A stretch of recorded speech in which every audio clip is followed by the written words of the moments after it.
नमस्कार मित्रांनो, तुम्हा सर्वांचं मॅथ्स गुरु कुमकुम या चॅनलमध्ये स्वागत आहे। मी कुमकुम तुमच्यासोबत आहे। तर आपण सर्व मैत्रिणींना माझा पुन्हा एकदा नमस्कार। सर्व भगिनी ज्या घरी आहेत, ज्या नुसतंच म्हणजे आत्ताच ज्यांचं एज्युकेशन कंप्लीट झालं आहे, म्हणजेच ज्यांचं ग्रॅज्युएशन कंप्लीट झालेलं आहे किंवा पोस्ट ग्रॅज्युएशन कंप्लीट झालं आहे आणि अजून नोकरीच्या शोधात आहेत, अशांसाठी सर्वांसाठी खुशखबर आहे की समाज कल्याण विभाग रिक्रुटमेंट जे आहे 2024 तर्फे काही रिक्त जागा भरण्यात येत आहे। ही खूप दिवस झाले जाहिरात सुरू आहे। 10 ऑक्टोबरपासून याची जाहिरात आलेली आहे आणि याची लास्ट डेट जी होती परीक्षा भरण्याची ती 11 नोव्हेंबर होती, पण शासनाने आता ती डेट वाढवून दिलेली आहे, तर 15 डिसेंबर केली होती आणि यापुढेही ती वाढलेली आहे। म्हणजे 31 डिसेंबरपर्यंत तुम्हाला ऑनलाईन फॉर्म भरून तुमचं पेमेंट ऑनलाईन करता येईल। पण ह्या समाज कल्याण विभागा थ्रू जी रिक्त पदे आहेत, ती रिक्त पदे काय आहेत आणि तुम्हाला ह्या रिक्त पदांसाठी फॉर्म भरायचा का नाही भरायचा, हे जर संभ्रम होत असेल तर व्हिडिओ पूर्ण बघा। आणि तुम्ही जो फॉर्म भरणार असाल, तर त्या फॉर्मसाठी, त्या परीक्षेसाठी काय सिलेबस आहे, तो सिलेबस या व्हिडिओमध्ये मी सांगणार आहे। जसं की सर्व महिलांसाठी उपयोगाची, म्हणजे सर्व महिलांना अतिशय महत्त्वाची आणि सोयीस्कर अशी असलेली जी पोस्ट आहे ती गृहपाल महिला आहे, ज्यात 92 जागा आहेत। या पोस्टमध्ये तुमचा सिलेबस काय राहणार आहे, तुम्हाला वयोमर्यादा काय पाहिजे, तुमची पात्रता काय पाहिजे, त्यानंतर तुमचं परीक्षेचं स्वरूप कसं असेल आणि परीक्षा कोण घेणार आहे, ही सर्व माहिती मी व्हिडिओमध्ये संपूर्ण सांगणार आहे। आणि ह्या गृहपाल परीक्षेचा फॉर्म तुम्ही भरायचा का नाही भरायचा हे बघण्यासाठी, याची सत्यता काय आहे ही पडताळण्यासाठी तुम्हाला व्हिडिओ पूर्ण बघावा लागेल। आणि व्हिडिओ पूर्ण बघून झाल्यानंतर व्हिडिओला लाईकसुद्धा करायचं आहे। तर आपण चॅनलवर नवीन असाल तर चॅनलला आत्ता सबस्क्राईब करून घ्या, कारण गृहपाल या विषयाचे जे व्हिडिओ आहेत, गृहपाल या पदासाठी जे विषय आहेत त्या विषयांची संपूर्ण माहिती आणि त्या विषयांची संपूर्ण तयारी आपण आपल्या चॅनलवर करून घेणार आहे।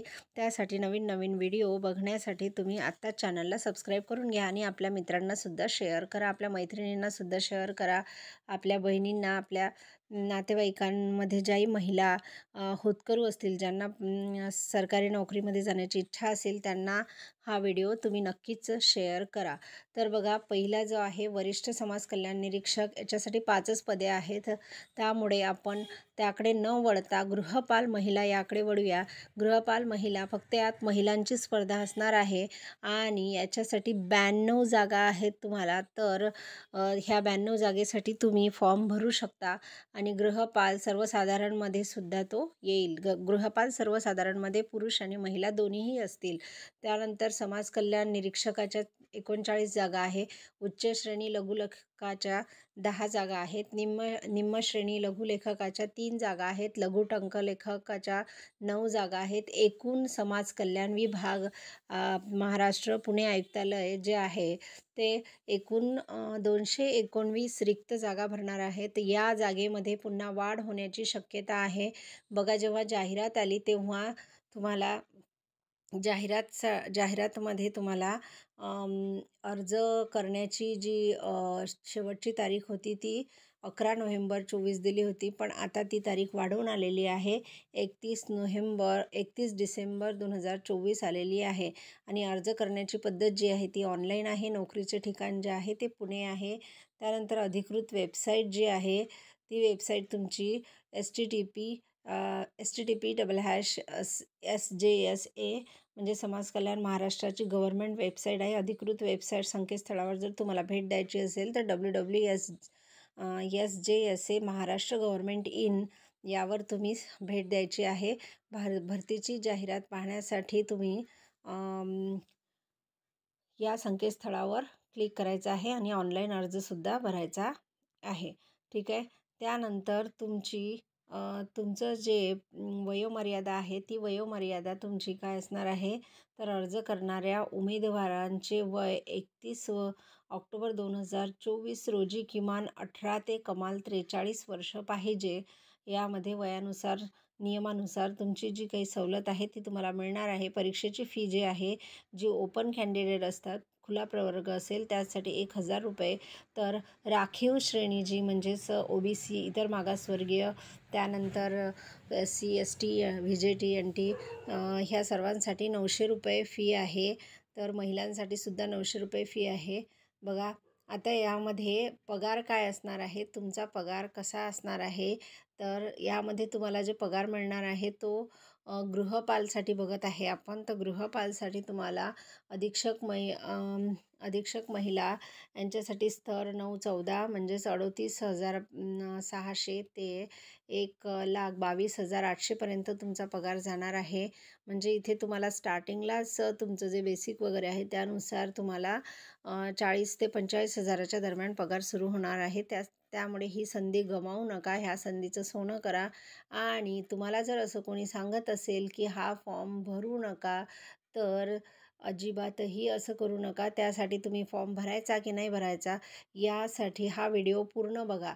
याची शैक्षणिक पात्रता जी आहे, आपल्याला गृहपाल याच्यासाठी जी शैक्षणिक पात्रता पाहिजे आहे, तर 92 पदांसाठी महिला गृहपाल या पदासाठी आपल्याला कोणत्याही शाखेची पदवी, शारीरिक शिक्षण पदवीला प्राधान्य दिल्या जाईल.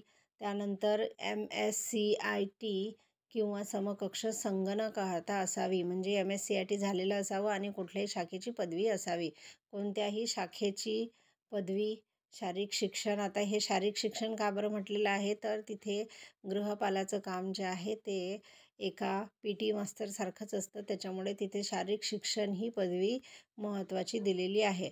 आता ह्या विषयामध्ये तुमचं परीक्षेचे जे विषय आहेत त्या परीक्षेचे विषय कुठले असणार आहे, कोणते प्रश्न येणार आहेत, तर ते बघूया आपण. तर परीक्षेचा विषय जो आहे तो मराठी असणार आहे. मराठी 25 मार्काला, इंग्रजी 25 मार्काला, सामान्य ज्ञान 25 मार्काला, बुद्धिमापन चाचणी 25 मार्काला आहे. म्हणजे अशी एकूण तुमची 100 प्रश्न असणार आहेत. 100 तुमचे प्रश्न असतील आणि एकूण मार्क्स तुमचे 200 असतील. परीक्षेचं जे टाईप आहे ते MCQ असेल.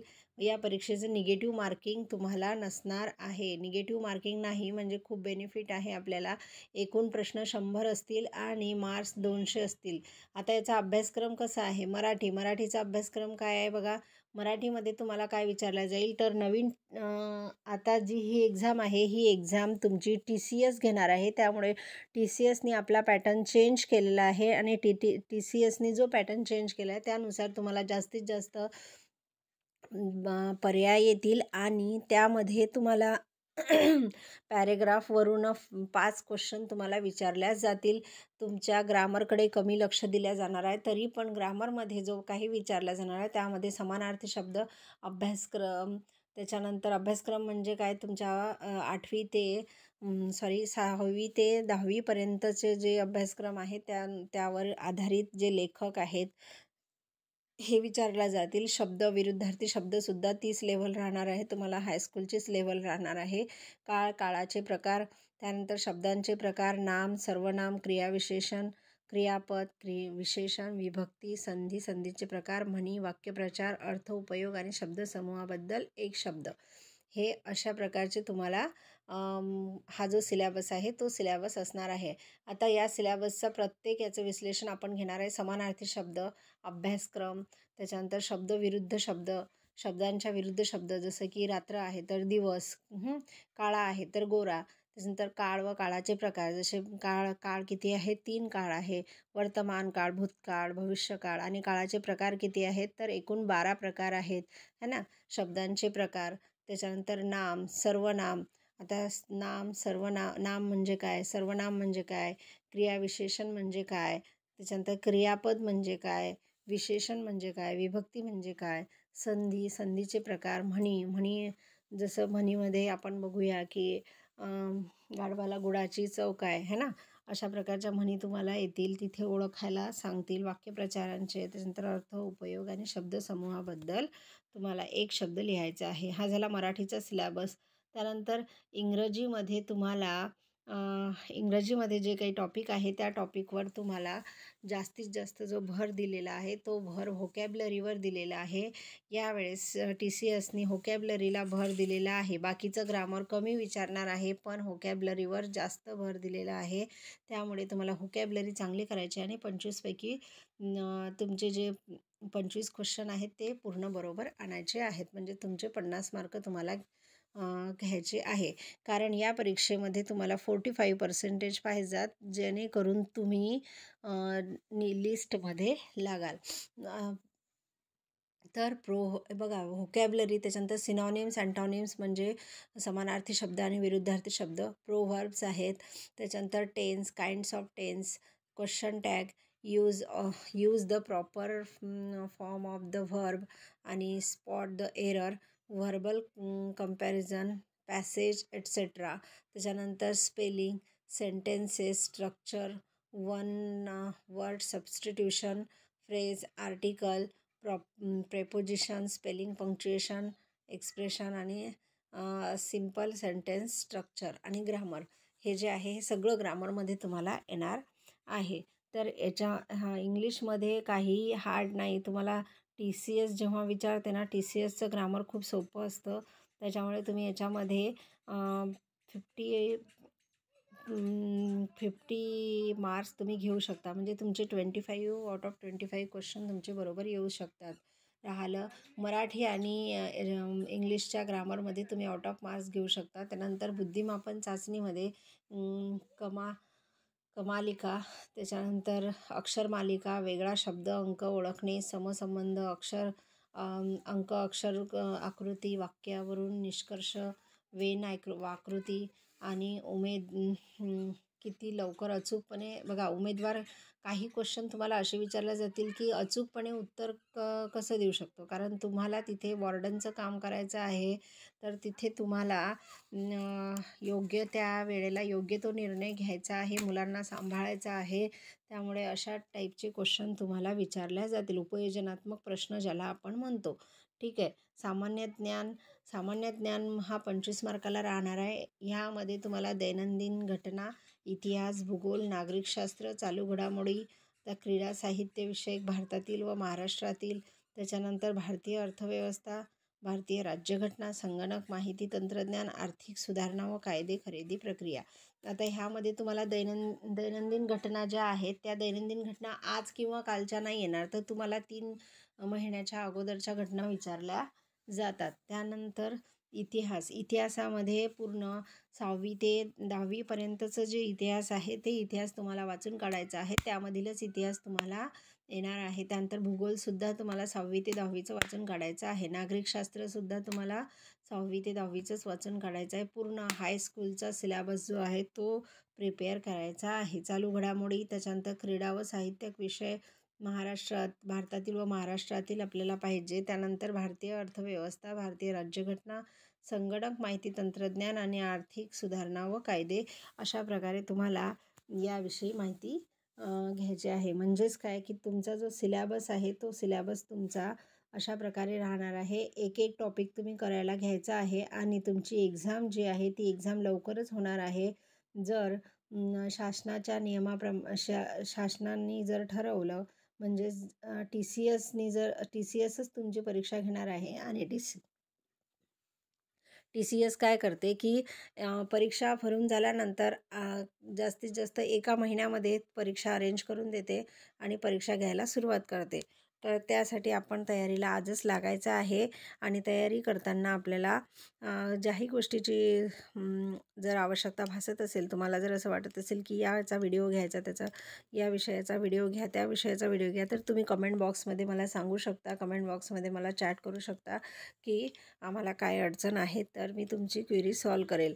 आणि हो, फॉर्म भरायचा की नाही, कारण आता भरपूर सारे व्हिडिओ असे येत आहे आणि अफवा अशा होत आहेत की ही परीक्षेच्या तारखा लांबल्या आहेत, 3 वेळेस लांबल्या आहेत, म्हणजेच हे फक्त पैसे खाण्याचे कारण आहे. तर हे पैसे खाण्याचे कारण नसून शासनाने योग्य त्या उमेदवाराला निवडण्यासाठी आणखीन डेट वाढवून दिलेली आहे. त्यामुळे इथे डेट वाढल्या आहेत आणि आपण कुठलाही संकोच न करता हा फॉर्म भरावा आणि या संधीचं सोनं करावं असं मला वाटतं. 1000 रुपये आपले जातील, पण जॉब लागल्यानंतर त्याचे कित्येक हजार तुमचे होतील. तर हजाराचे लाखामध्ये होतील. त्यामुळे आजच हा फॉर्म भरून घ्या. भरला नसेल तर तुमचे काही कागदपत्र नसतील तर ते काढून घ्या आणि फॉर्म भरल्यानंतर अभ्यासाला लगेच लागा. तर चला मित्रांनो, काहीही संकोच न करता आपण फॉर्म भरून घ्यायचा आहे आणि फॉर्म तर अशा प्रकारे आपण वॉर्डन गृहपाल या पदासाठी पात्रता, वेतन, अभ्यासक्रम आणि पेपर स्वरूप जो आहे तो एकाच व्हिडिओमध्ये बघितलेला आहे. तर आपण हे टॉप सिक्रेट ऐकलंच आहे. गृहपालचा फॉर्म तुम्हाला भरायचा की नाही भरायचा यातला संभ्रम तुमचा सुटलाच असेल आणि परीक्षा रद्द होण्याचे काहीही चान्सेस नाही. त्यामुळे परीक्षा होणारच आहे आणि परीक्षा जानेवारीच्या एंडिंगला किंवा फेब्रुवारीच्या पहिल्या आठवड्यातच होईल. त्यामुळे आपण आजच तयारीला लागायचं आहे. आणि जर आपण चॅनलवर नवीन असाल तर चॅनलला सबस्क्राईब करा आणि आपल्या मित्रांना, आपल्या मैत्रिणींना नक्कीच शेअर करा. त्यांना पण याचा फायदा होईल. चला तर भेटूया मग नेक्स्ट व्हिडिओमध्ये. धन्यवाद.